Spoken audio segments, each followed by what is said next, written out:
Assalamualaikum warahmatullahi wabarakatuh.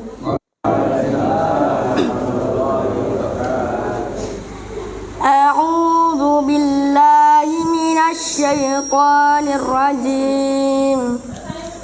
Ya ayyuhalladzina amanu qu anfusakum wa ahlikum naran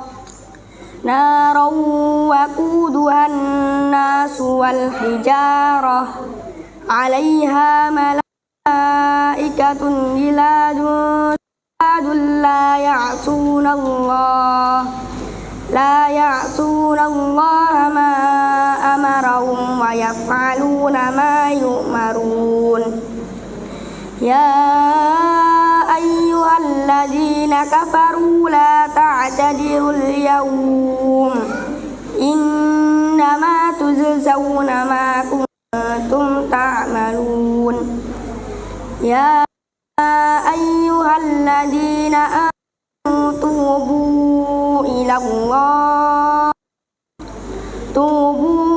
ilallahi taubatan nasuha asa rabbukum an yukaffira ankum sayyi'atikum wa yudkhilakum jannatin tajri min tahtihal anhar yauma la yuhzillahu an-nabiyya walladzina amanu ma'ah nuruhum baina aydihim wa bi aymanihim yaquluna rabbana atmim lana nurana waghfir lana innaka ala kulli syai'in qadir. Ya ayyuhan nabiyyu jahidil kuffara wal munafiqina waghluz alaihim wa ma'wahum jahannam wa bi'sal masir. Daraballahu masalan lilladzina kafaru imra'ata nuhin wa imra'ata lut kanata tahta abdaini min ibadina salihaini fakhanatahuma falam yughniya anhuma minallahi syai'a wa qila adkhulan nara ma'ad dakhilin.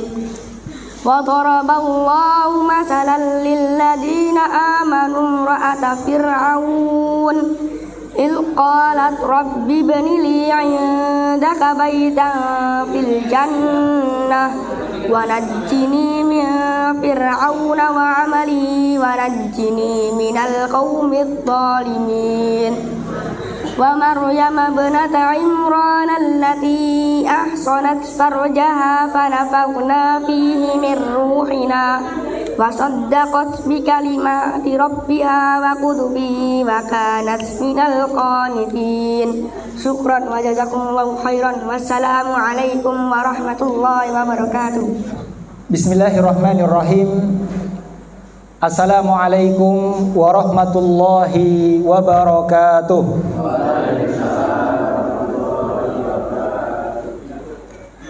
Alhamdulillahi ala ihsanih wa syukru lahu ala taufiqihi wa amtinanih wa asyhadu an la ilaha illallah wahdahu la syarikalah ta'dhiman li sya'nih wa asyhadu anna Muhammadan abduhu wa rasuluh ad-da'i ila ridwanih. Salawatullahi wa salamuhu alaihi wa ala alihi wa ashabihi wa ikhwanih. Allahumma la ilma lana illa ma 'allamtana. Allahumma 'allimna ma yanfa'una wanfa'na bima 'allamtana warzuqna ilma. Allahumma inna na'udzubika min ilmin la yanfa' wa min qalbin la yakhsha wa min nafsin la tashba wa min du'ain la yustajabulah. Amma ba'du, yang kami hormati Bapak Saimo beserta keluarga sebagai Shahibul Bait, juga yang kami hormati seluruh anggota Trah dari Eyang Minto Wiono, dan juga Trah Mbah Jumuah, juga dari Trah Mbah Karyo. Mbah Karyo dan Mbah Karyo Timejo. Ada berapa trah ini, Pak? Ada 4 trah. Sebelumnya ini ibu-ibu yang di belakang, yang di timur, dengar suara saya, Bu? Yang paling timur, yang paling belakang bisa dengar suara saya dengan jelas? Alhamdulillah. Ya, tadi waktu tausiahnya berapa menit? 1 jam. 1 jam, Bu, waktu tausiahnya. Ini siap mendengarkan 1 jam? Kalau saya berbicara 1 jam, insya Allah siap. Hanya saja ini saya tanya, Bapak Ibu ini kuat nggak ini mendengarkan tausiah selama 1 jam? Siap ya? Jadi ini perjanjian kontrak, ini selama 1 jam ke depan. Ini kita ambil perjanjian kontrak terlebih dahulu. Saya izin selama 1 jam berbicara. Ya, bukan untuk menggurui, ya kan, tetapi di sini dalam hal ya ingat mengingatkan, nasihat menasehati. Kemudian panjenengan bapak-bapak, ibu-ibu yang saya hormati, ini mohon untuk mendengarkan dengan seksama sehingga nantinya kita semuanya mendapatkan manfaat yang sebanyak-banyaknya dari apa yang kita sampaikan. Bapak Ibu rahimani Allah wa iyyakum, yang semoga senantiasa dimuliakan oleh Allah Subhanahu wa taala.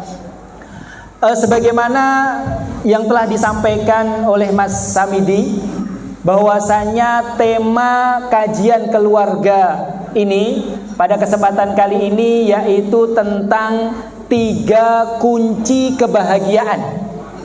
Berapa kunci kebahagiaan, Bu? 3 kunci kebahagiaan. Ini adalah tema yang sangat penting, ilmu yang harus kita ketahui, karena ya tidak kita pungkiri, kita semuanya, bahkan semua manusia, ya kita bisa pastikan semua dari kita ingin mendapatkan kehidupan yang bahagia. Kita semua berharap agar kita bisa mendapatkan kebahagiaan hidup di dunia dan juga di akhirat. Bahkan kita semuanya telah menempuh sebab-sebabnya. Kita telah berusaha, kita telah menempuh jalan, bahkan kita memaksimalkan usaha, memeras keringat, membanting tulang untuk bisa mendapatkan kebahagiaan hidup tersebut. Hanya saja ya tidak sedikit dari manusia yang mereka salah dalam menempuh sebab. Mereka salah dalam mengambil jalan untuk mendapatkan kebahagiaan. Dia ingin mendapatkan kebahagiaan, tapi sebab jalan yang dia sempuh adalah jalan yang salah, maka bukan kebahagiaan yang dia dapatkan, tapi justru malah sebaliknya, yaitu kesengsaraan dan kebinasaan di dunia sebelum nanti di akhirat, wal iyadu billah. Jadi ini ilmu yang sangat penting ya untuk kita ilmui, kemudian nanti kita terapkan dalam kehidupan kita, dan dengan itu semoga Allah memberikan kepada kita kebahagiaan hidup di dunia, terlebih lagi nanti kebahagiaan hidup di akhirat. Bapak Ibu rahimani Allah wa iyyakum, yang semoga senantiasa dimuliakan oleh Allah Subhanahu wa taala. Ya, ketahuilah bahwasannya ya kebahagiaan hidup yang hakiki, kebahagiaan hidup yang sesungguhnya, yaitu kebahagiaan hidup ya dengan taat kepada Allah Subhanahu wa taala. Kebahagiaan hidup yang hakiki, yang sesungguhnya tidak didapat dengan bermaksiat kepada Allah Subhanahu wa taala. Tidak mesti orang yang memiliki banyak harta, orang yang memiliki jabatan kekuasaan yang tinggi, kemudian otomatis mereka mendapatkan kebahagiaan hidup. Tidak. Bukan itu sebab untuk mendapatkan kebahagiaan hidup. Bukan banyaknya harta, bukan tingginya jabatan, besarnya kekuasaan, bukan menuruti semua hawa nafsu kita, tidak. Kalau memang jabatan dan kekuasaan adalah sebab untuk mendapatkan kebahagiaan hidup, maka sudah barang tentu Fir'aun, ya, maka sudah barang tentu Fir'aun akan menjadi orang yang paling bahagia. Dan jika seandainya harta yang banyak,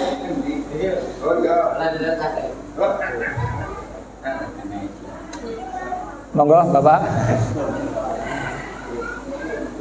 kita lanjutkan. Jadi jika seandainya banyaknya harta itu menjadi sebab bahagianya hidup, maka sudah barang tentu Qarun, yaitu orang yang banyak hartanya, bahkan kunci, ya, gudang hartanya itu harus diangkat oleh banyak orang dewasa, karena betapa banyaknya harta Qarun, ya. Tapi bukan itu yang menjadi sebab kebahagiaan. Kalau memang menuruti hawa nafsu, dia melakukan apa yang ingin dia lakukan, memakan minum apa yang ingin dia makan dia minum, tanpa memperhatikan hukum halal dan haram, dia menerjang syariat-syariat Allah Subhanahu wa taala menjadi sebab bahagianya hidup, maka sudah barang tentu orang-orang non muslim, orang-orang kafir, mereka akan menjadi orang yang paling bahagia. Tapi ternyata lihat akibat kesudahan akhir dari kehidupan mereka. Fir'aun, ya, Allah Subhanahu wa taala tenggelamkan mereka, tenggelamkan Fir'aun dan bala tentaranya. Allah Subhanahu wa taala dalam surat Al-Anfal, Allah mengatakan fa'aghraqna ala fir'aun fa'ahlaknahum wa aghraqna ala fir'aun kullun kanu zalimin. Kata Allah, kami telah binasakan Fir'aun, kami binasakan mereka semuanya, bala tentaranya, kami tenggelamkan mereka, ya, di lautan, karena sesungguhnya mereka semua adalah orang-orang yang zalim. Akhir yang tragis dari Fir'aun. Kemudian tentang Qarun, Allah Subhanahu wa taala kubur Qarun. Allah tenggelamkan Qarun beserta seluruh hartanya di dasar bumi. Allah mengatakan dalam surat Al-Qasas, fa khasafna bihi wa bidarihil ardh. Kami tenggelamkan Qarun beserta gudang hartanya, beserta rumahnya di dalam dasar bumi. Kemudian orang-orang non muslim yang tidak memperhatikan hukum halal dan haram, dengan mudahnya mereka menerjang, ya, syariat-syariat Allah. Mereka selalu mengikuti hawa nafsu. Kata Allah Subhanahu wa taala dalam surat Muhammad, walladzina kafaru yatamatta'una wa ya'kuluna kama ta'kulul an'am wan naru mathwal lahum.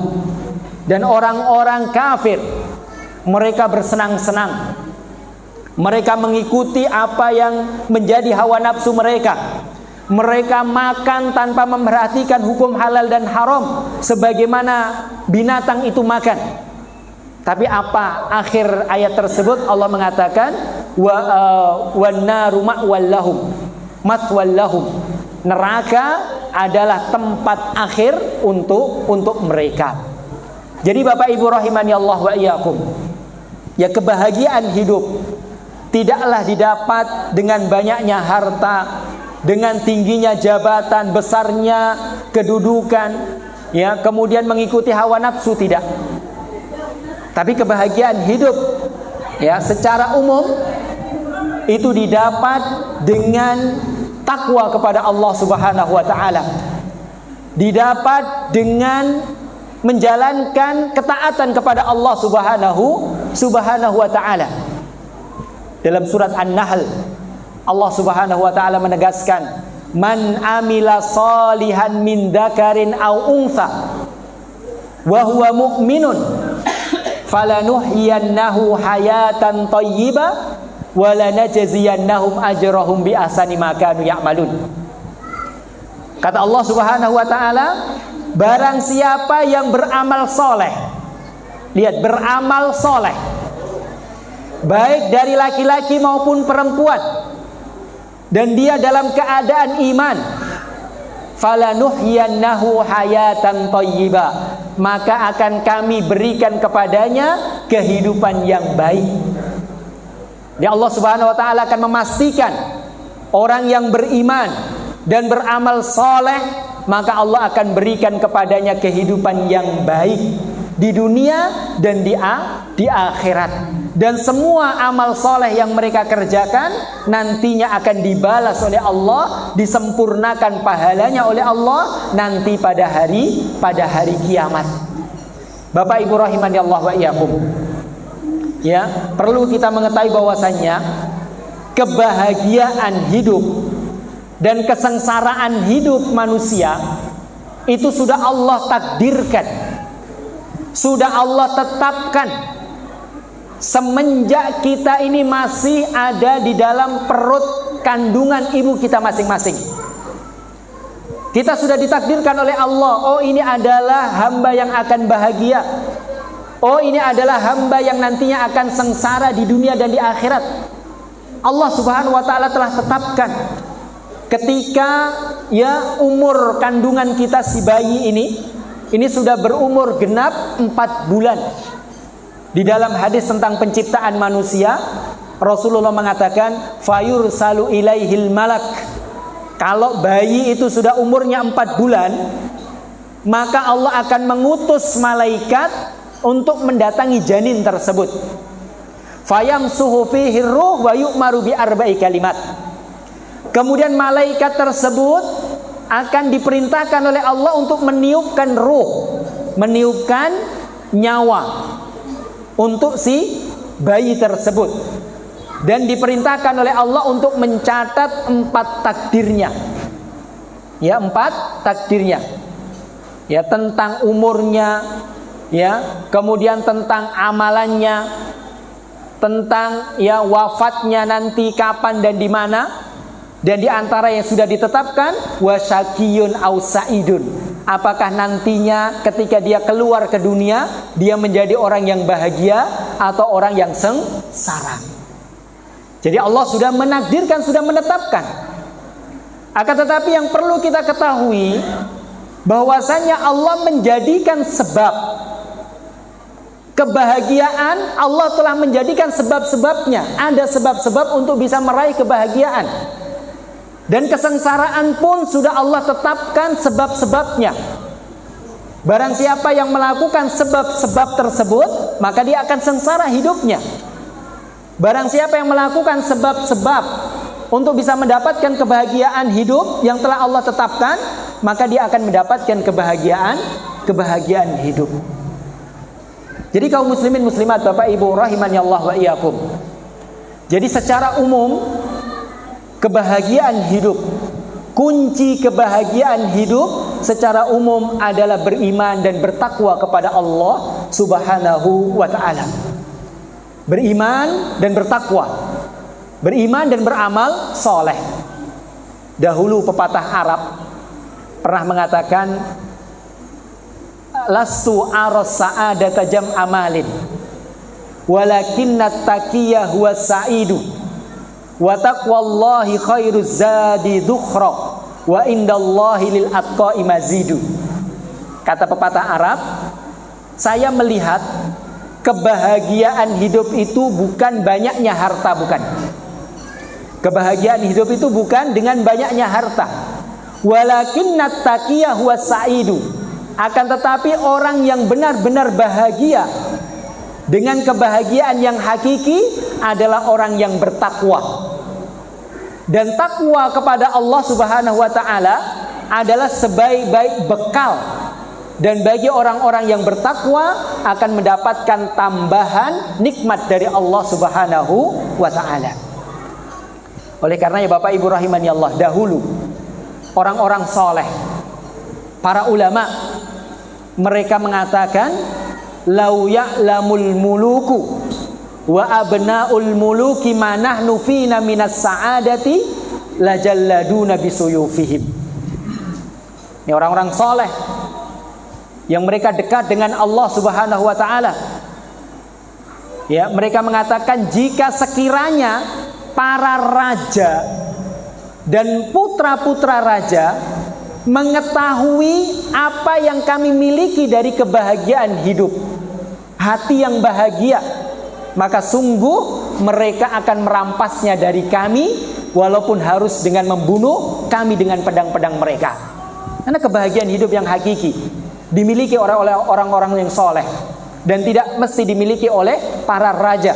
Walaupun para raja ini bergemilang dengan harta, memiliki jabatan kekuasaan, ya, tapi tidak melazimkan mereka mendapatkan kebahagiaan hidup yang hakiki. Jadi Bapak Ibu rahimani Allah wa iyyakum, ini sebelum saya lanjutkan, ini pertanyaan untuk ibu-ibu ini. Ya, kalau bapak-bapak ini saya bisa melihat, ya, saya bisa memastikan bapak-bapak ini masya Allah antusias mendengar. Tapi ibu-ibu juga insya Allah iya, tapi saya belum bisa memastikan karena jauh. Ya. Sebelum saya lanjutkan, ini pertanyaan dulu untuk ibu-ibu ini. Ini hadiahnya ada le mineral ini, Bu. Kalau situ kan suguhannya teh, ya, ini ada le mineral ini. Ibu-ibu, secara umum kunci atau sebab kebahagiaan hidup apa, ibu-ibu? Halo? Iman dan takwa, masya Allah. Siapa yang jawab ini? Ini ada aqua ini. Ya, masya Allah. Ya, jadi secara umum kunci kebahagiaan hidup adalah iman dan takwa. Namun berikutnya kita akan perinci, karena takwa itu luas. Takwa itu menjalankan perintah-perintah Allah dan menjauhi larangan-larangannya. Sekarang kita akan lebih spesifik, kita akan lebih terperinci, ya, apa sebetulnya kunci kebahagiaan hidup. Ya, para ulama menjelaskan di dalam kitab-kitab mereka, di antaranya adalah Al-Imam Ibnul Qayyim Al-Jauziyah rahimahullah. Beliau mengatakan kunci kebahagiaan hidup manusia di dunia dan di akhirat itu ada tiga. Ada tiga. Saya sebutkan dulu tiga ini semuanya, nanti kita perinci satu persatu. Tiga ini, ya, kata mereka para ulama, idza u'tiya syakara, apabila diberi nikmat dia bersyukur. Yang kedua, wa idza betuliya sabara, kalau dia diuji, diberikan ujian atau musibah, dia bersabar.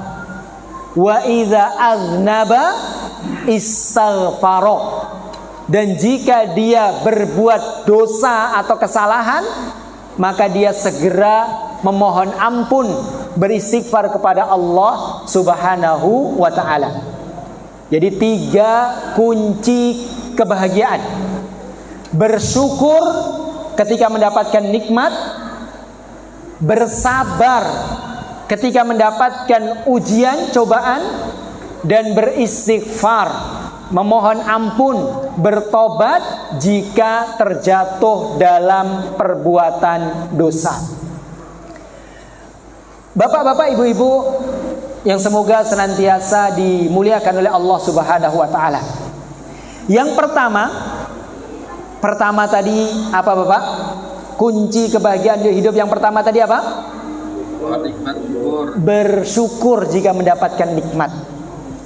Jadi Bapak Ibu rahimani Allah, ya, semakin seseorang itu pandai bersyukur, berterima kasih atas nikmat yang dia dapatkan, entah itu banyak ataupun sedikit, tapi dia pandai bersyukur, pandai berterima kasih, maka dia akan menjadi orang yang paling bahagia. Karena dia merasa bahwasannya dia telah mendapatkan banyak kenikmatan. Dia tidak ingkar, dia tidak kufur dengan nikmat-nikmat yang dia dapatkan.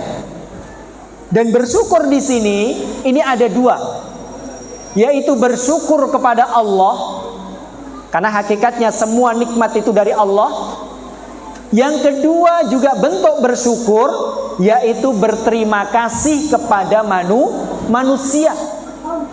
Walaupun nikmat itu sumbernya dari Allah, tapi bisa saja nikmat itu sampai kepada kita melalui perantara manusia. Maka orang yang bahagia dia pandai bersyukur kepada Allah dan pandai berterima kasih kepada manusia. Kata Rasulullah SAW, la yashkurullaha man la yashkurun nas. Tidak bersyukur kepada Allah, hakikatnya orang itu tidak bersyukur kepada Allah kalau dia tidak berterima kasih kepada manusia. Ya. Jadi ya harus berterima kasih. Ada manusia, orang berbuat baik kepada kita, maka bentuk syukur kita yaitu berterima kasih. Ini bersyukur kepada Allah dan berterima kasih kepada manusia. Dan sesungguhnya kaum muslimin muslimat rahimani Allah wa iyyakum, sesungguhnya nikmat yang kita dapatkan ini sangatlah banyak. Jadi kita mendapatkan nikmat dari Allah Subhanahu wa taala ini sangat banyak. Hanya saja terkadang kita ini tidak pandai bersyukur. Padahal nikmat yang Allah berikan kepada kita ini tidak kurang-kurang. Bagaimanapun keadaan kita, tidak kita pungkiri nikmat yang kita dapatkan itu sangat banyak. Allah sendiri menegaskan dalam surat An-Nahl dan surat Ibrahim, Allah mengatakan, wa in ta'uddu nikmatallah la tuhsuha. Jika kalian mau menghitung nikmat-nikmat Allah, maka kalian tidak akan sanggup untuk menghitungnya. Jangankan nikmat ya sepanjang hidup kita, nikmat hari ini saja yang Allah berikan kepada kita luar biasa banyaknya. Sehingga dengan nikmat tersebut alhamdulillah kita bisa hadir di sini. Ini semuanya karena nikmat Allah Subhanahu wa taala. Hanya saja di akhir ayat Allah mengatakan innal insana innal insana la zalumun kafar. Hanya saja manusia itu ya sifat mereka itu zalim dan ingkar terhadap nikmat-nikmat. Ya. Bahkan Bapak Ibu rahimani Allah, ini saya sebutkan hadis. Yang hadis ini mengingatkan betapa banyak nikmat yang sudah Allah berikan kepada kita. Dalam riwayat Imam Bukhari, Rasulullah SAW bersabda, "Man asbaha minkum aminan fi sirbi, mu'afan fi jasadihi, indahu qutu yaumihi, faka'annama hizat lahud dunya." Kata Rasulullah, barang siapa yang di pagi hari, ya kita ini berada di pagi hari menjelang siang, dia mendapatkan 3 nikmat. Yang pertama, dia mendapatkan rasa aman untuk dirinya dan keluarganya. Kita ini mendapatkan rasa aman atau tidak, Pak? Iya, aman. Kita datang dari rumah ke sini nggak khawatir ditembak oleh musuh, dibom oleh musuh, nggak khawatir. Berbeda di tempat-tempat yang lain, ya di daerah peperangan, ya rasa aman dicabut oleh Allah Subhanahu wa taala. Tapi sekarang ini di daerah kita, ya kita mendapatkan rasa aman. Bahkan kita tinggal, anak-anak kita bermain keluar rumah, kita masih merasa aman. Kemudian yang kedua, mu'afan fi jasadihi. Dia mendapati badannya itu sehat. Insya Allah Bapak Ibu yang hadir ke sini, insya Allah semuanya sehat ya? Sehat. Ya insya Allah buktinya bisa hadir di sini. Ya, makan minum yang telah disajikan, alhamdulillah. Ini kita bisa nikmati. Karena kalau orang sakit, seenak apapun makanan, ya tidak bisa menikmati. Alhamdulillah, ini menunjukkan kita ini sehat semuanya. Kemudian yang ketiga, indahu qutu yaumihi. Dia mendapatkan, dia memiliki makanan pokok yang dia makan di hari itu, di hari ini. Saya bisa pastikan insya Allah semua yang hadir di sini ini tidak khawatir, tidak punya makan, tidak ada yang dimakan untuk hari ini. Ada Pak Bu yang hari ini khawatir nggak ada yang dimakan, ada? Tidak ada. Jangankan hari ini, 1 pekan ke depan aja insya Allah aman. Bahkan mungkin 1 bulan ke depan. Sekarang itu kita ini berada di fase makan itu bukan ada atau tidak ada. Tapi ini kita ini di fase di mana makan itu kita milih. Ini ada mie ayam, ada ayam, ada sate. Kita tinggal milih mau makan apa. Ini 3 nikmat ini telah Allah berikan kepada kita. Aman, sehat, punya makanan pokok yang harus dia makan hari tersebut. Kalau orang mendapatkan 3 nikmat ini, apa kata Rasulullah di akhir hadis? Faka'annama hizat lahud dunya. Maka seakan-akan dia itu sudah mendapatkan dunia seluruhnya beserta kebaikan yang ada di dalamnya. Jadi kita kenikmatan dunia kita dapatkan kalau kita mendapatkan 3 nikmat tersebut, dan itu sudah kita dapatkan dari Allah Subhanahu wa ta'ala. Ya, maka kita harus bersyukur, pandai-pandai bersyukur kepada Allah Subhanahu wa ta'ala. Dengan bersyukur, dengan sebenar-benar syukur, maka Allah Subhanahu wa ta'ala akan menambah nikmat itu kepada kita. Sebagaimana Allah berfirman dalam surat Ibrahim, la in syakartum la azidannakum wa la in kafartum inna adzabi lasyadid. Jika kalian bersyukur kepadaku, kata Allah, dikasih nikmat dia bersyukur, maka akan aku tambah nikmat itu kepada kalian. Akan ditambah nikmat. Namun jika kalian kufur, mengingkari nikmat-nikmat Allah, maka Allah ancam sesungguhnya azab Allah itu sangat pedih. Ya, akan tetapi ya, bersyukur ini tidak mudah. Bapak Ibu rahimani Allah wa iyyakum, bersyukur yang sesungguhnya yaitu harus bersyukur dengan 3 hal. Apabila kita bisa bersyukur dengan 3 hal ini, maka kita akan menjadi hamba yang benar-benar bersyukur. Yang pertama yaitu bersyukur dengan hati. Bersyukur dengan hati. Yang kedua bersyukur dengan lisan. Dan yang ketiga bersyukur dengan seluruh anggota tubuh kita. Bersyukur dengan hati. Bagaimana bersyukur dengan hati? Yaitu hati kita ini meyakini bahwasanya semua nikmat yang kita dapatkan itu dari Allah Subhanahu wa ta'ala. Wa ma bikum min nikmatin faminallah. Apapun nikmat yang kalian dapatkan itu hakikatnya dari Allah. Ini bersyukur dengan hati. Jadi ketika kita mendapatkan nikmat, hati kita tidak angkuh, hati kita tidak sombong.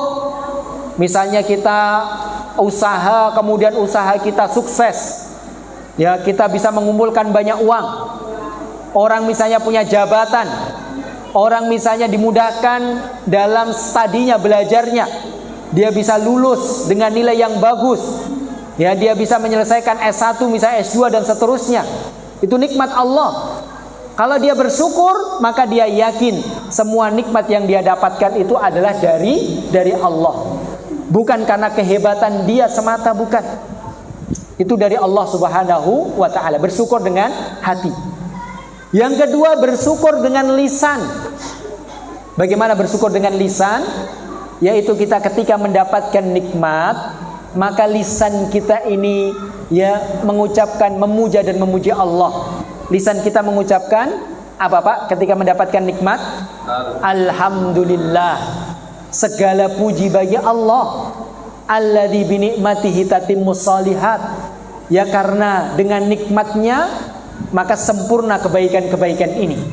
Jadi lisannya yaitu memuja dan memuji Allah Subhanahu wa ta'ala. Dan di antara bentuk syukur dengan lisan yaitu kita menceritakan nikmat yang kita dapatkan. Alhamdulillah ya, hari ini Masya Allah nikmat itu banyak, kita ceritakan kepada orang. Ya, jangan yang diceritakan itu keluh kesahnya saja. Setiap ngobrol yang diceritakan keluh kesahnya saja. Aduh, jualan hari ini sepi, jualan hari ini sepi. Ya, selalu mengeluh. Yang dia ceritakan kepada orang lain itu ya musibah-musibahnya saja. Nikmat-nikmat yang dia dapatkan dia lupakan. Padahal Allah mengatakan wa amma bi ni'mati rabbika fahaddis. Adapun dengan nikmat-nikmat Tuhanmu maka kabarkan, ceritakan. Ya. Ini bersyukur dengan lisan. Yang ketiga, bersyukur dengan anggota tubuh kita. Bagaimana caranya? Yaitu kita menggunakan seluruh nikmat-nikmat yang kita dapatkan untuk mendekatkan diri kepada Allah Subhanahu wa taala. Dan ini yang sulit. Kalau bersyukur dengan lisan mudah. Orang mudah mengucapkan alhamdulillah. Ya, dapat harta, dapat kenikmatan, ya, dapat kesehatan setelah sakit. Mudah lisan untuk mengucapkan alhamdulillah. Tapi setelah itu, ya, itu yang berat. Yaitu kita harus menggunakan semua nikmat yang Allah berikan untuk mendekatkan diri kepada Allah. Kesehatan yang kita dapatkan, kekuatan yang kita dapatkan, harta yang Allah berikan kepada kita, kita gunakan untuk mendekatkan diri kita kepada Allah Subhanahu wa ta'ala. Ini ya bersyukur yang sebenar-benarnya, yaitu bersyukur dengan 3 hal. Tadi 3 hal tadi apa saja, Pak? Bersyukur dengan hati. Yang kedua, bersyukur dengan lisan. Ketiga, bersyukur dengan anggota tubuh kita. Oleh karenanya bersyukur ini tidak mudah. Oleh karena Allah Subhanahu wa taala mengatakan, wa qalilum min ibadiyas syakur. Sedikit sekali dari hamba-hambaku ini yang bersyukur dengan syukur yang sesungguhnya. Karena memang sulit. Akan tetapi ya di sana Rasulullah SAW, karena manusia ini Bapak Ibu rahimani Allah, manusia itu sifat dasarnya, kita ini harus hati-hati. Sifat dasar manusia yaitu mereka itu iri, hasad, dengki. Kalau melihat orang lain, melihat tetangganya mendapatkan nikmat, ya, misalnya beli motor baru, bangun rumah, ya, atau yang lainnya, sifat manusia, sifat dasar manusia dia itu iri, hasad, ya, pengen begitu mendapatkan nikmat yang didapatkan oleh orang lain. Padahal nikmat yang dia sudah dapatkan itu sudah banyak, mungkin tidak ada pada orang lain. Tapi terkadang manusia itu silau, ya, dengan kenikmatan-kenikmatan orang lain. Enak ya orang itu, ya, anak-anaknya masya Allah sukses-sukses. Oh enak ya bapak itu, ya, misalnya sudah mendapatkan pekerjaan yang enak, ya. Oh enak ya orang itu, seterusnya. Punya motor baru, punya rumah bagus, ya. Itu sifat dasar manusia. Sehingga sifat tersebut menjadikan kita ini sulit untuk bersyukur. Oleh karenanya Rasulullah SAW memberikan satu tips. Ini Bapak Ibu rahimani Allah, ini kita ingat tips dari Rasulullah, ya, agar kita ini mudah menjadi hamba-hamba yang bersyukur. Apa kata Rasulullah dalam hadis riwayat Imam Muslim? Rasulullah bersabda, "Ungduru ila man huwa asfala minkum, wala tangduru ila man huwa fauqakum, fahuwa ajdaru alla tazdaru nikmatallahi alaikum." Kata Rasulullah, lihatlah kepada orang yang ada di bawah kalian dari sisi dunia, dan janganlah kalian melihat orang yang ada di atas kalian dari kenikmatan dunia. Karena yang sesungguhnya demikian itu dapat membuat kalian itu lebih bisa mensyukuri nikmat-nikmat Allah Subhanahu wa ta'ala. Ini petunjuk dari Rasulullah. Ya, dalam urusan dunia Bapak Ibu, dalam urusan dunia kita ini diperintahkan untuk melihat orang yang ada di bawah kita. Misalnya Bapak Ibu, kita punya motornya misalnya bagus sudah, motor Matic, ya, motor bagus, motor tahun 2020 ke atas, itu kan sudah bagus. Agar dia bisa bersyukur dengan motor yang Allah berikan, maka dia lihat orang di bawahnya. Masih banyak orang yang tidak punya motor. Ada orang yang naik sepeda, ya. Kalaupun kita punya motor, di sana ada masih banyak orang yang punya motor yang mungkin masih nyicil, atau motornya misalnya motornya butut misalnya. Alhamdulillah kita melihat orang yang ada di bawah kita. Kita punya rumah misalnya kecil, cukup itu, ya. Kita akan menjadi orang yang bersyukur kalau kita melihat orang yang ada di bawah kita. Masih banyak orang yang tidak punya rumah, mereka masih ngontrak. menjadi kontraktor, ya, ngontrak, ya, pindah ke sini ngontrak, masih banyak. Atau masih ada orang yang masya Allah rumahnya masih di bawah kita. Kita kecil tapi sudah bagus. Ada orang yang rumahnya kalau hujan dia bocor, ya, musim panas begini panas karena misalnya rumahnya pendek dan seterusnya. Ya, kita melihat di bawah kita, maka akan menjadi, ya, kita akan menjadi orang yang mudah untuk bersyukur. Dan jangan lihat ke atas, orang yang ada di atas kita. Kita punya motor, sudah bagus motor itu. Harusnya kita sudah berterima kasih, bersyukur. Kita melihat masya Allah, sana punya mobil 3, oh sana rumahnya tingkat 3, punya rumah di mana-mana, ya. Pusing nanti kita. Nikmat yang sudah kita dapatkan nanti seakan-akan itu tidak ada harganya, ya, tidak ada nilainya. Kenapa? Karena kita melihat orang yang ada di atas kita. Kita punya HP, ini HP sudah bagus, sudah bisa untuk, ya, untuk WA, untuk nelpon, ya, sudah bagus. Mau browsing juga sudah bisa. Ini kita lihat, ya, misalnya teman kita orang lain HP-nya misalnya iPhone, ya, iPhone, ya Mas, ya, iPhone berapa, 17 misalnya. Wah, ya, kita akan menjadi HP ini nggak ada nilainya. Kenapa? Karena kita melihat orang yang ada di atas kita.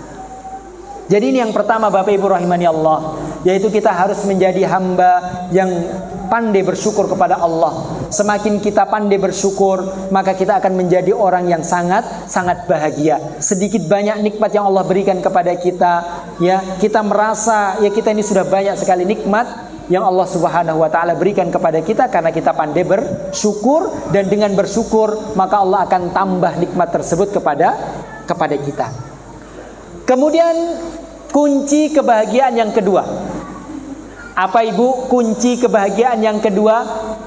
Apa Bu? Ibu, kunci kebahagiaan hidup yang kedua. Tadi yang pertama bersyukur ketika mendapatkan nikmat. Yang kedua apa Bu? Bersabar ketika mendapatkan ujian atau musibah. Jadi Bapak Ibu rahimani Allah wa iyyakum, musibah, ujian, cobaan itu sesuatu yang pasti. Itu adalah sunnatullah yang pasti akan didapat oleh setiap manusia selama dia hidup di dunia. Siapapun dia, orang kaya, orang miskin, orang kuat, orang lemah, laki-laki, perempuan, anak-anak, dewasa, orang-orang yang beriman, orang-orang yang tidak beriman, semuanya akan diuji oleh Allah. Semuanya akan diberikan cobaan dan musibah oleh Allah Subhanahu wa ta'ala. Entah itu musibah menimpa dirinya, kesehatannya, hartanya, kendaraannya, atau menimpa keluarganya, menimpa anaknya, menimpa istrinya, menimpa orang tuanya. Dan itu sesuatu yang pasti. Ada Bapak Ibu rahimani Allah yang hadir di sini tidak pernah sakit? Ada? Tidak ada. Ada Pak? Ya, ada yang tidak pernah mendapatkan musibah? Saya yakin tidak ada. Semuanya pernah. Entah itu sakit, entah itu musibah dalam harta, keluarga, atau yang lainnya. Hanya saja yang membedakan orang-orang yang beriman dengan orang-orang yang tidak beriman ketika mendapatkan musibah, yaitu orang yang beriman itu mereka bisa merubah keadaan yang hakikatnya itu pahit, itu sulit, berat karena mendapatkan musibah. Karena keimanannya, dia rubah musibah tersebut, rasa pahit tersebut menjadi suatu kenikmatan. Bagaimana? Yaitu dengan bersabar. Dengan bersabar dan mengharap pahala dari Allah Subhanahu wa ta'ala atas musibah yang sedang dia timpa. Karena dia tahu musibah yang Allah berikan itu adalah ujian, bukan untuk menghinakannya, tapi untuk mengangkat derajatnya. Dan di balik musibah tersebut, jika dia bersabar, maka di sana ada balasan yang besar dari Allah Subhanahu wa ta'ala. Maka orang yang beriman ketika mendapatkan musibah dia bersabar. Sehingga musibah yang dia rasakan, yang dia alami, itu tidak membuatnya frustasi, tidak membuatnya terlalu kecewa, terlalu bersedih, tidak.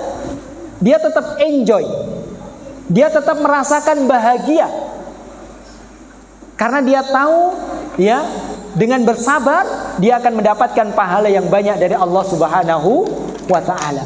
Beda Bapak Ibu kalau orang itu tidak beriman, dia tidak bersabar. Musibah yang dia dapatkan itu musibah yang kecil sebetulnya, tapi karena dia tidak bersabar, maka dia merasa sangat kecewa, dia merasa sangat frustasi, bahkan sampai bunuh diri. Ada orang yang mungkin hanya apa Pak biasanya kasus bunuh diri karena apa? Tekanan ekonomi misalnya, padahal tidak seberapa, ya. Atau misalnya putus cinta, ini muda-mudi putus cinta, ya. Itu musibah yang sangat kecil, tapi karena lemahnya iman dia tidak bersabar, maka seakan-akan itu sangat menyesakkan hatinya. Tapi kalau dengan bersabar, ya, maka musibah itu akan ringan. Dan ini rahasia Bapak Ibu, rahasia mengapa semakin orang itu beriman, semakin orang itu dekat dengan Allah, justru ujian yang Allah berikan itu semakin berat. Sekali lagi saya ulang, semakin orang itu kuat imannya, semakin orang itu mendekatkan diri kepada Allah, maka akan semakin besar ujiannya. Tapi ujian tersebut bukan untuk menghinakan hamba tersebut, tapi Allah ingin mengangkat derajatnya. Oleh karenanya Rasulullah dalam hadis riwayat Imam Tirmidzi, Rasulullah bersabda, "Inna idzamal bala'i ma idzamil jaza, ma idzamil bala." Sesungguhnya besarnya pahala itu sesuai dengan besarnya ujian. Semakin besar ujiannya, kalau dia bersabar, maka akan semakin besar pahalanya. Wa innallaha idza ahabba qauman ibtalah. Dan sesungguhnya Allah itu jika mencintai hambanya, jika mencintai bukan membenci, mencintai hambanya, maka Allah akan berikan kepada hamba tersebut ujian-ujian. In radiya falahur ridho. Kalau dia bersabar, dia ridho dengan musibah tersebut, maka Allah pun ridho kepadanya. Wa in sakhita falahus sukhut. Namun kalau dia marah dengan musibah yang Allah berikan, maka Allah pun marah kepada hamba tersebut. Oleh karenanya Bapak Ibu, ya, orang yang paling berat ujiannya itu siapa? Nabi. Para nabi. Kita ini nggak ada apa-apanya, ya, ujiannya dibandingkan dengan Nabi kita Muhammad sallallahu alaihi wasallam. Lihat Rasulullah itu, ya, lahir, ya, dalam keadaan yatim, ya, kemudian hidup bersama ibunya hanya sebentar, diasuh, ya, oleh kakeknya, oleh pamannya dan seterusnya. Kemudian sejak umur dewasa, ketika diangkat menjadi nabi, dimusuhi oleh orang-orang, ya, kampungnya, bahkan diusir, bahkan dijadikan sayembara untuk dibunuh. Kurang apa? Ya, ujian yang sangat berat, ya. Kemudian nikah dengan Khadijah, ya, tidak lama kemudian Khadijah meninggal, ya. Khadijah meninggal. Kemudian ditolong oleh pamannya Abbas. Tidak lama kemudian Abbas juga meninggal. Banyak sekali, ya, orang-orang yang beliau cintai meninggal ketika beliau masih hidup. Anak-anaknya banyak yang meninggal, ya. Ini besar sekali ujian yang Allah berikan kepada Rasulullah dan para nabi. Lihat Nabi Musa harus berhadapan sendiri, ya, berhadapan dengan Fir'aun beserta bala tentaranya dan seterusnya. Nabi Nuh, ya, harus menerima kenyataan keluarganya, ya, tenggelam, diadab oleh Allah di hadapan matanya dan seterusnya. Ini musibah yang besar. Oleh karenanya Rasulullah SAW bersabda ketika ditanya, siapakah manusia yang paling berat ujiannya? Kalau ujian kita itu Pak, ya paling apa sih? Ujian kita kecil, paling sakit, ya, sakitnya, ya, sakit biasa, ya, atau mungkin ujian dalam harta itu pun ya tidak tidak terlalu besar, masih cukup. Ya, Rasulullah ketika ditanya siapakah orang yang paling berat ujiannya, cobaannya, Rasulullah mengatakan al-anbiya, para nabi. Summal amsal fal amsal. Kemudian orang yang semisal dengan para nabi. Fayuqtalar rajulu ala hasabi dinihi. Karena seseorang itu akan diuji oleh Allah sesuai dengan kadar keimanannya. Karena Allah itu tidak akan membebani seseorang dengan musibah, ya, di luar batas kemampuannya. Ujian itu sudah Allah perkirakan, itu sesuai dengan kadar keimanannya. Fa in kana fi dinihi sulban istadda balauhu. Kalau seseorang itu imannya itu kuat, maka semakin besar juga ujiannya. Wa in kana fi dinihi riqqah fayuqtala ala hasabi dinihi. Tapi kalau keimanannya itu tipis, ya, maka dia akan diuji sesuai dengan kadar keimanannya. Ya. Jadi harusnya ketika kita mendapatkan musibah, ya, kita ini sadar, kita ini husnudzon kepada Allah. Kita berprasangka baik kepada Allah, berarti kita ini adalah hamba yang dipilih oleh Allah. Hamba yang Allah itu tahu keimanan kita ini kuat. Dengan bersabar, maka Allah akan memberikan pahala yang besar. Allah Subhanahu wa taala mengatakan, "Innama yuwaffas sabiruna ajrahum bighairi hisab." Sesungguhnya orang-orang yang bersabar itu, ya, ada balasan dari Allah dengan pahala yang tidak terbatas. Pahalanya tidak terbatas. Ini orang yang bersabar. Tapi sulit nggak Pak bersabar itu Pak? Sulit. Ustaz ini ngomong bersabar, ya, memang sulit. Ya, orang yang sakit ya enaknya ngeluh begitu. Bersabar itu sulit, tapi kita harus berusaha karena memang pahalanya besar. Ya. Oleh karena dikatakan tentang sabar itu, as-sabru kas-sabri. Murrun bidayatuhu walakin nihayatuhu ahla minal asal. Sabar itu seperti namanya, sangat pahit awalnya itu sangat pahit, tapi ujungnya, endingnya, akhirnya, hasilnya itu lebih manis daripada madu.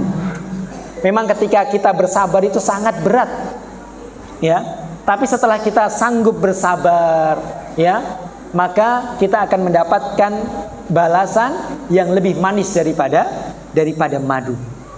Ya, maka kita harus berusaha untuk bersabar. Ya, karena sama saja Bapak Ibu rahimani Allah. Kita nggak bersabar atau kita bersabar, sama saja kita mendapatkan musibah. Bukan berarti kalau orang tidak bersabar kemudian musibahnya diangkat, tidak. Orang sakit, mau dia bersabar, mau dia tidak bersabar, tetap saja dia sakit. Ya, hanya saja kalau orang itu bersabar, dia sakit tapi dia mendapatkan pahala dari sakit tersebut. Tapi kalau orang yang tidak bersabar, dia juga masih menahan sakit, plus dia mendapatkan kemurkaan dari Allah, maka dia sakit 2 kali. Ya, sakit menahan musibah tersebut dan sakit yang lebih besar, yaitu dia harus menanggung murka Allah Subhanahu wa taala. Dan tentunya kita yang mengharapkan hanya mendapatkan sakit dari musibah tersebut, tapi ujungnya kita mendapatkan keridhaan dan pahala yang besar dari Allah Subhanahu wa taala, maka kita berusaha untuk bersabar. Bersabar itu bagaimana sih Ustaz? Bersabar itu, sabar itu menahan diri. Menahan diri, kecewa dia sedih nggak apa-apa. Sedih itu manusiawi. Uangnya hilang misalnya, atau waliyadzubillah misalnya ada anggota keluarga kita yang diambil oleh Allah, atau kita sakit, kita sedih, ya, itu tidak mengapa. Ya, bahkan kita nangis mengeluarkan air mata asalkan tidak berlebihan, tidak mengapa. Ya. Tapi bersabar itu dia itu menahan diri. Menahan lisannya, menahan tangannya untuk tidak bermaksiat kepada Allah. Lisannya tidak ngomong hal-hal yang buruk. Ketika mendapatkan musibah, lisan ini dikunci. Ini kalau ngomong yang jelek, berarti tidak sabar. Tahan tangan kita. Jangan sampai ketika mendapatkan musibah, tangan kita mukul orang, melempar ya piring, melempar gelas. Ini menunjukkan dia tidak bersabar. Ya sabar, tahan diri. Kalau kita bisa menahan diri, menahan tangan kita, menahan lisan kita untuk tidak melakukan kemaksiatan, berarti kita termasuk hamba yang bersabar. Dan ingat, sabar itu inda sukmatil ula. Sabar itu dilihat dari pertama dia mendapatkan musibah, bukan setelah berlalu 1 pekan, 1 bulan. Jadi bersabar ketika mendapatkan musibah, itu dilihat dia bersabar atau tidak. Kalau misalnya sudah berlalu 1 bulan, ya misalnya uangnya hilang misalnya sudah 1 bulan, dia nggak apa-apa lah, sudahlah, ikhlaskan. Padahal ketika hilang uangnya dia marah-marah dan seterusnya. Sudah 1 bulan dia sabarlah. Itu bukan sabar. Itu bukan sabar. Sabar itu ketika pertama kali mendapatkan musibah. Ini yang kedua. Kemudian yang terakhir, yang ketiga. Biasanya kalau mendengar kata yang terakhir, ini jadi semangat Pak ya. Ya, semangat. Yang ketiga, kunci kebahagiaan yang ketiga. Apa ibu-ibu kunci kebahagiaan yang ketiga? Apa ibu? Halo? Ini masih 8 menit lagi bu. Ayo bu. Apa bu? Memohon ampun, beristighfar kepada Allah, bertobat kepada Allah ketika mendapat atau ketika terjatuh dalam perbuatan dosa. Sebagaimana musibah, perbuatan dosa ini kita tidak pernah bisa lepas. Siapapun kita, entah itu ustadz, entah itu bukan ustadz, entah itu laki-laki, entah itu perempuan, entah itu orang yang berilmu, orang yang tidak berilmu, semuanya pasti berbuat dosa. Ya, Rasulullah tegaskan, kullu bani Adam khata'. Setiap manusia itu banyak berbuat salah. Tapi wa khairul khata'ina tawwabun, dan sebaik-baik orang yang berbuat salah itu orang yang bertaubat. Jadi Bapak Ibu, ketika kita berbuat salah, berbuat dosa, maka segera memohon ampun kepada Allah. Kenapa? Karena perbuatan dosa, kemaksiatan yang kita kerjakan Bapak Ibu, itu akan berdampak buruk terhadap kehidupan kita. Ya, akan berdampak buruk. Oleh karenanya, kalau kita mau menjadi orang yang bahagia, ketika kita terjatuh dalam perbuatan dosa, maka segera istighfar, sehingga kita tidak mendapatkan dampak buruk dari perbuatan dosa tersebut. Ya, kalau kita mau menjadi orang yang tidak berdosa, maka tidak bisa. Maka solusinya yaitu kita segera beristighfar, segera bertobat dari setiap dosa yang kita kerjakan, sehingga perbuatan dosa tersebut tidak memberikan efek buruk untuk kehidupan kita di dunia dan kehidupan kita di akhirat. Kalau banyak dosa tanpa diiringi dengan istighfar, maka yang ada kehidupan kita akan sempit. Allah tegaskan dalam surat Thaha, wa man a'rada an dzikri fa innalahu ma'isyatan dongka. Barang siapa yang berpaling dari peringatanku, berarti dia berbuat maksiat, membangkang kepada Allah, ya, menyelisihi aturan-aturan Allah, maka dia akan mendapatkan kehidupan yang sempit. Agar kehidupan kita tidak sempit, tidak sengsara, ketika melakukan perbuatan dosa, maka segera istighfar.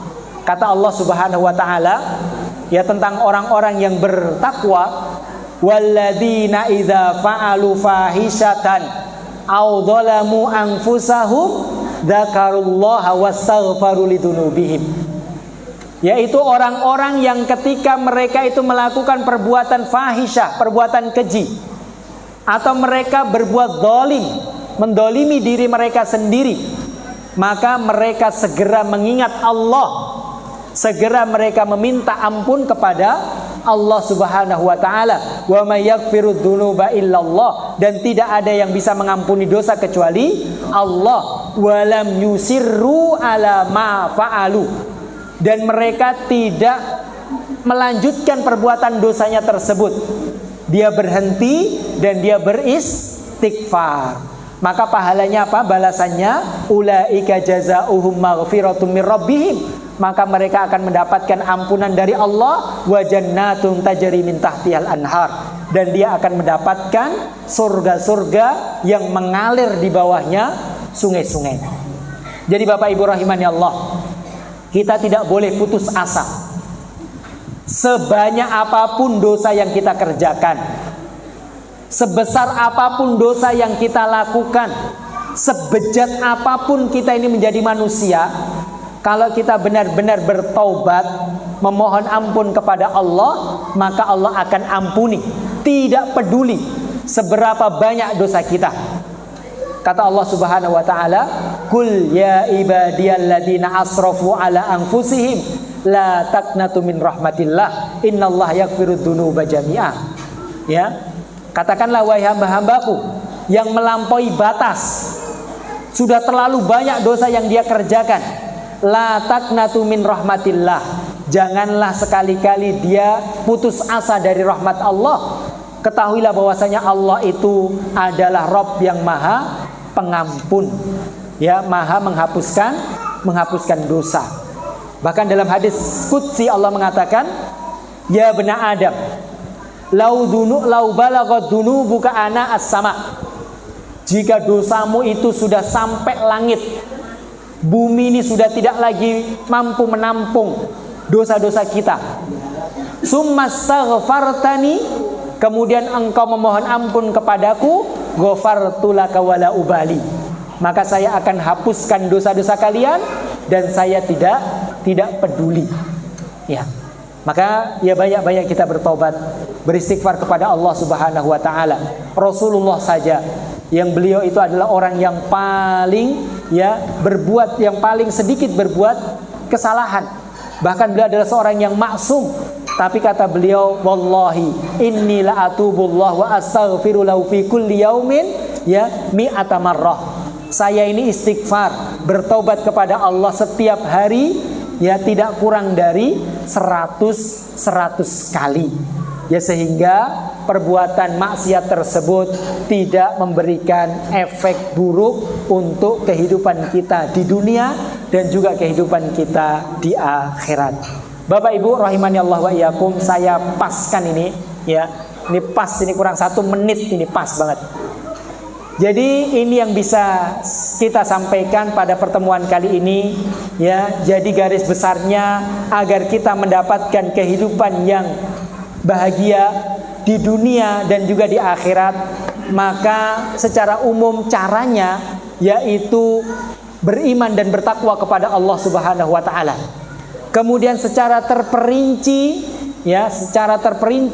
yaitu kita mengamalkan 3 kunci yang menjadi kunci-kunci kebahagiaan hidup, yaitu bersyukur ketika mendapatkan nikmat, bersabar ketika mendapatkan musibah, dan segera beristighfar, bertaubat ketika terjatuh dalam perbuatan maksiat. Mungkin ini yang bisa kita sampaikan. Kurang lebihnya saya mohon maaf. Semoga apa yang kita sampaikan ini bermanfaat bagi kita semuanya, khususnya kepada diri saya pribadi dan juga kepada Bapak Ibu sekalian. Dan semoga Allah Subhanahu wa taala memberikan kepada kita taufik sehingga kita mudah dalam menjalankan ketaatan kepada Allah Subhanahu wa taala, dan semoga ibadah-ibadah yang kita kerjakan diterima oleh Allah Subhanahu wa taala, sehingga dengan ketakwaan kita, dengan ibadah yang kita kerjakan dapat memberikan kepada kita kebahagiaan hidup di dunia, terlebih lagi nanti kebahagiaan hidup di akhirat berupa surga Allah Subhanahu wa taala. Kita akhiri, subhanakallahumma bihamdika asyhadu an la ilaha illa anta astaghfiruka wa atubu ilaik. Wassalamualaikum warahmatullahi wabarakatuh.